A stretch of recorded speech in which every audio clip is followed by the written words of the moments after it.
दुनिया से हजारों मील दूर एक ऐसी खूंखार जेल जहां से परिंदा भी पर नहीं मार सकता, और उसके चारों तरफ बैठा है मौत का समंदर। हेनरी को यहां उम्र कैद की सजा मिली थी, लेकिन जेल की ऊंची दीवारें भी उसे रोक नहीं पाईं। वो वहां से भाग तो निकला, लेकिन आजादी के पहले ही कदम पर उसका स्वागत किया मौत के सौदागरों ने। चारों तरफ से घेरे खड़े हैं गनमैन, और पीछे है गहरा समंदर। अब यहां से हेनरी जिंदा कैसे निकलेगा? कहानी अब बहुत ज्यादा दिलचस्प होने वाली है। कहानी की शुरुआत हेनरी से होती है, जो अपनी महारत के लिए जाना जाने वाला एक पेशेवर चोर है। वह अपने बॉस से मिलने एक जगह जाता है, जो उसके काम को नियंत्रित करता है। बॉस उसे एक बंधा हुआ आदमी दिखाता है। उस आदमी ने एक नियम तोड़ा था, और उसे इसके लिए सजा दी जा रही है। यह दृश्य दिखाता है कि बॉस अपने दुश्मनों के प्रति कितना क्रूर है। हेनरी अपने बॉस को हीरे सौंपता है। बॉस हीरों को देखता है और पूछता है कि क्या हेनरी ने कुछ हीरे अपने पास रख लिए। हेनरी जवाब देता है कि हाँ, उसने बड़े वाले हीरे रख लिए। बॉस हंसता है, लेकिन उसे एक सख्त चेतावनी देता है कि वह उसे धोखा देने की कोशिश न करे। बाद में हेनरी अपनी प्रेमिका नैनेट से मिलता है। वह उसे एक हीरा देता है, क्योंकि उसने सच में बड़े वाले हीरे रख लिए थे, जैसा उसने कहा था। वे एक साथ समय बिताते हैं, लेकिन अचानक पुलिस आ जाती है। वे कमरे में घुस जाते हैं और हेनरी को गिरफ्तार कर लेते हैं। पुलिस हेनरी को बताती है कि उसे उस आदमी की हत्या के लिए गिरफ्तार किया जा रहा है, जिसे बॉस पहले सजा दे रहा था। हेनरी को उम्र कैद की सजा सुनाई जाती है। नैनेट उससे मिलने आती है और अपील के बारे में बात करती है, लेकिन हेनरी कहता है कि इसका कोई फायदा नहीं है, क्योंकि वह जानता है कि बॉस ने उसे फंसाया है। वह उससे उसे भूल जाने के लिए कहता है। जुलो नाम का एक कैदी हेनरी के पास आता है और उससे कहता है कि अगर वह भागना चाहता है तो उसके पास पैसे होने चाहिए। एक मेडिकल जांच के दौरान जुलो हेनरी को डेगा नाम के एक आदमी के बारे में बताता है, जिसे नकली दस्तावेजों के लिए दोषी ठहराया गया था। जुलो कहता है कि हेनरी को डेगा के संपर्क में रहना चाहिए, क्योंकि उसके पास हेनरी को भागने में मदद करने के लिए जरूरी पैसे हैं। कैदियों को दक्षिण अमेरिका जाने वाले एक जहाज पर ले जाया जाता है, जहां हेनरी की मुलाकात डेगा से होती है, और वह उससे कहता है कि अगर डेगा उनके भागने के लिए पैसे दे तो वह अन्य कैदियों से उसकी रक्षा कर सकता है। डेगा यह कहते हुए मना कर देता है कि वह गार्डों की मदद लेकर खुद को बचा सकता है, लेकिन उसी रात एक कैदी डेगा के बगल वाले आदमी की बेरहमी से हत्या कर देता है और उसके पैसे चुरा लेता है। इस घटना से डेगा सदमे में आ जाता है, और अगले दिन वह हेनरी से कहता है कि उसने अपने फैसले पर पुनर्विचार किया है और गंतव्य तक पहुंचने तक सुरक्षा के बदले पैसे देने के लिए सहमत हो जाता है। हेनरी सुझाव देता है कि डेगा को भी उसके साथ भाग जाना चाहिए, पर डेगा यह कहकर मना कर देता है कि उसकी पत्नी उसकी अपील पर काम कर रही है और उसे जल्द ही रिहा होने की उम्मीद है। हेनरी डेगा को चेतावनी देता है कि उसकी स्थिति उसकी उम्मीद के बिल्कुल विपरीत हो सकती है। रात होने पर वही कैदी जिसने पहले हत्या की थी, डेगा पर हमला करने की कोशिश करता है। हेनरी हमलावर को रोकता है और उसे लड़ता है। तभी गार्ड अंदर आते हैं और सभी कैदियों को घुटने टेकने पर मजबूर कर देते हैं, और इस लड़ाई के परिणाम स्वरूप हेनरी को सजा दी जाती है तथा गार्ड उसे घसीटते हुए ले जाते हैं और भारी जंजीरों में बंद कर देते हैं। आखिरकार कैदी द्वीप पर पहुंचते हैं, और उतरने से पहले झूलो भागने की उम्मीद में अस्पताल भेजे जाने के लिए खुद को जानबूझकर घायल कर लेता है। वार्डन सख्त चेतावनी देता है कि यदि कोई भी भागने की कोशिश करेगा तो उसे 2 साल के लिए एकांत कारावास में डाल दिया जाएगा, और यदि वे दोबारा कोशिश करेंगे तो सजा को आजीवन कारावास या गार्ड की हत्या होने पर मौत की सजा तक बढ़ाया जा सकता है। यह जेल एक दुःस्वप्न की तरह है जो शार्क से भरे पानी से घिरी हुई है, और इसकी भारी सुरक्षा की जाती है, क्योंकि यह सुविधा अराजक और खतरनाक कैदियों से भरी हुई है। जब कैदी आराम कर रहे होते हैं तो पूरे द्वीप पर एक तेज सायरन बजता है, और गार्ड घोषणा करते हैं कि झूलो सफलतापूर्वक भाग गया है, जिसे देखकर हेनरी को एक नई उम्मीद मिलती है कि भागना वास्तव में संभव है।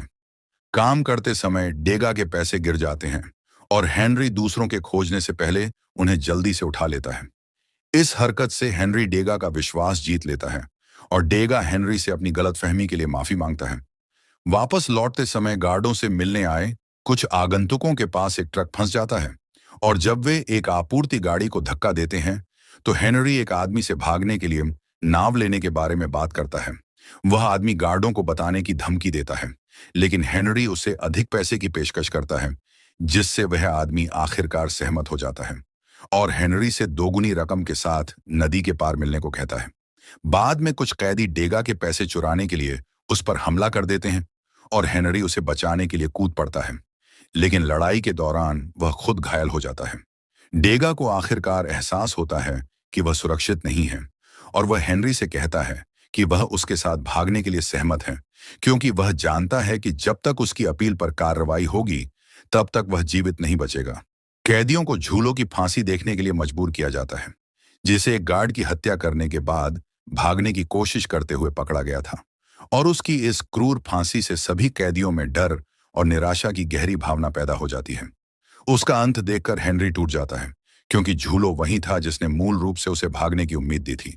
वार्डन हेनरी और डेगा को झूलो का शव ले जाने के लिए मजबूर करता है, जिससे घबरा कर डेगा शव को गिरा देता है और गार्ड उसे बेरहमी से पीटते हैं। हेनरी डेगा को बचाने के लिए एक पत्थर से गार्ड पर हमला करता है और वहां से भाग जाता है, जबकि डेगा पीछे रह जाता है और हेनरी गोलियों से बचते हुए नदी में गोता लगा देता है। हेनरी अपने संपर्क सूत्र तक पहुंचता है, लेकिन उसके पास पैसे नहीं होते हैं। वह पेरिस में भुगतान करने का वादा करता है, परंतु वह आदमी जेल का एक मुखबिर होता है, जो वार्डन से बड़े इनाम के लिए हेनरी को धोखा दे देता है, जिससे हेनरी दोबारा पकड़ा जाता है और भागने की यह योजना विफल हो जाती है। भागने के प्रयास की सजा के रूप में हेनरी को 2 साल के लिए एकांत कारावास में भेज दिया जाता है, जहां वह अत्यधिक अलगाव में रहता है और खाली दीवारों को घूरते हुए पतले पानी जैसे सूप पर जीवित रहता है।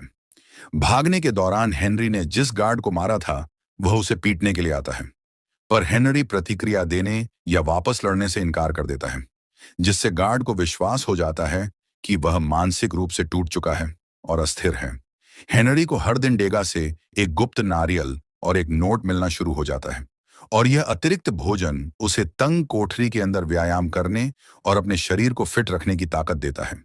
लेकिन नारियल देने वाले आदमी के पकड़े जाने और मारे जाने पर यह आपूर्ति बंद हो जाती है। वार्डन यह जानने की मांग करता है कि उन्हें किसने भेजा था, लेकिन हेनरी चुप रहता है और सजा के तौर पर वार्डन उसका राशन आधा कर देता है, जिससे हेनरी अंततः कमजोर हो जाता है। वार्डन हेनरी को एक नाम बताने के बदले भोजन का लालच देने की कोशिश करता है, लेकिन हेनरी डेगा को धोखा देने से इनकार कर देता है, जिसके प्रतिशोध में वार्डन उसे पूरी तरह से अंधेरी कोठरी में स्थानांतरित कर देता है। अलगाव के कारण हेनरी को मतिभ्रम होने लगता है और वह अपने सामने डेगा की एक छवि देखता है, जो एक बक्से के साथ दिखाई देता है और भागने का वादा करता है, पर अंततः उसे एहसास होता है कि यह केवल उसके अपने दिमाग का एक भ्रम है। 2 साल बीत जाते हैं और हेनरी कंकाल जैसी स्थिति में एकांत कारावास से रिहा होता है। वह डेगा से मिलता है, जो अब एक मुनीम के रूप में काम करता है। डेगा खुलासा करता है कि उसकी खुद की कानूनी अपीलें विफल हो गईं और उसकी पत्नी ने दोबारा शादी कर ली है। जब डेगा पूछता है कि वह इतने सालों तक चुप क्यों रहा, तो हेनरी खुलासा करता है कि यह सब कम आंखें जाने की उसकी योजना का हिस्सा था। डेगा हेनरी को बताता है कि इस रविवार को एक फिल्म स्क्रीनिंग गार्डों का ध्यान भटकाएगी। हेनरी ध्यान भटकाने में मदद के लिए मैचुरेट नाम के एक कैदी को शामिल करता है। वे सीलर से मिलने की योजना बनाते हैं, जो एक नाव प्रदान कर सकता है। हेनरी डेगा को गार्डों के पेय में मिलाने के लिए नशीली गोलियां देता है। एक अन्य कैदी गोलियां चुराने की कोशिश करता है, लेकिन डेगा वापस लड़ता है और उन्हें अपने पास रखता है। डेगा साबित करता है कि उसने आखिरकार अपना बचाव करना सीख लिया है। रविवार आ जाता है। डेगा गार्डों के पेय में दवा मिला देता है, जबकि मैचुरेट ध्यान भटकाने का काम करता है। अचानक आने वाले तूफान के कारण बिजली गुल हो जाती है, जिससे उन्हें आगे बढ़ने का सही मौका मिल जाता है। वे केंद्रीय वॉकवे तक पहुंचते हैं। जैसे ही वे दीवार से कूदते हैं, बिजली अचानक वापस आ जाती है। डेगा कूदता है, लेकिन उसके पैर में चोट लग जाती है। वे सीलर के आदमियों से मिलते हैं, जो नाव सौंपने से पहले पैसों की मांग करते हैं।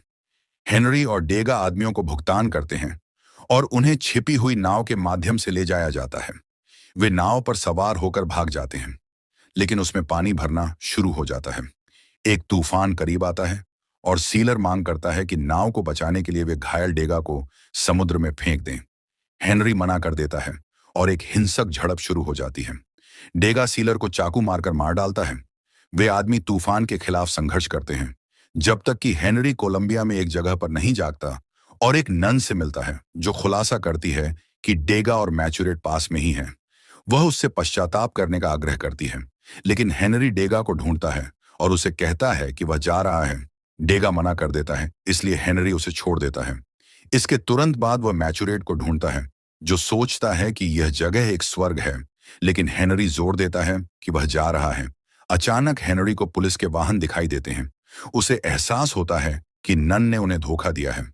वह तुरंत डेगा को खोजने के लिए वापस भागता है और चेतावनी देता है कि इससे पहले कि बहुत देर हो जाए, उन्हें निकलना होगा। इससे पहले कि वे कोई प्रतिक्रिया कर पाते, पुलिस अंधाधुंध फायरिंग कर देती है और मैचुरेट की गोली मारकर हत्या कर दी जाती है।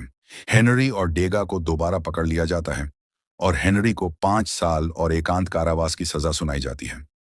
5 साल बाद वार्डन हेनरी को रिहा करता है। वार्डन इस बात से दंग रह जाता है कि हेनरी इतने गंभीर अलगाव में भी जीवित बच गया।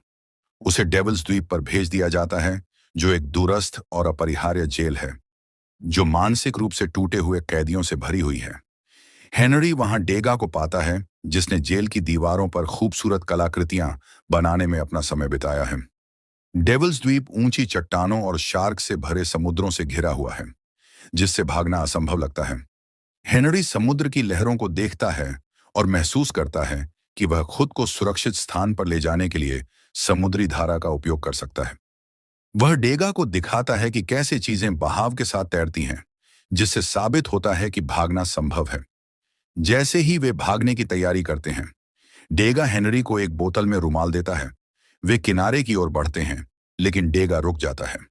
वह हेनरी से कहता है कि उसे उसी कारण से रुकना होगा जिस कारण से हेनरी को जाना है, क्योंकि वह अब इसी द्वीप का हिस्सा बन चुका है। वे एक दूसरे को अंतिम विदाई देते हैं और हेनरी अकेले ही चट्टान से कूद जाता है। डेगा चट्टान पर सुन्न खड़ा होकर पानी को देखता रहता है। अचानक हेनरी की आवाज गूंजती है। वह चिल्लाता है कि उसने यह कर दिखाया। डेगा शुद्ध खुशी के साथ मुस्कुराता है और अपने दोस्त को आखिरकार उस धारा तक पहुंचते हुए देखता है जो उसे आजादी की ओर ले जाएगी। सालों बाद हेनरी वेनेजुएला में एक नया जीवन जीता है। वह अंततः फ्रांस लौटता है और एक प्रकाशक के सामने डेगा के रुमाल के साथ अपनी किताब प्रस्तुत करता है। प्रकाशक यह जानकर दंग रह जाता है कि भाईचारे और जीवित रहने की यह पूरी कहानी एक वास्तविक और सच्ची जीवन गाथा है।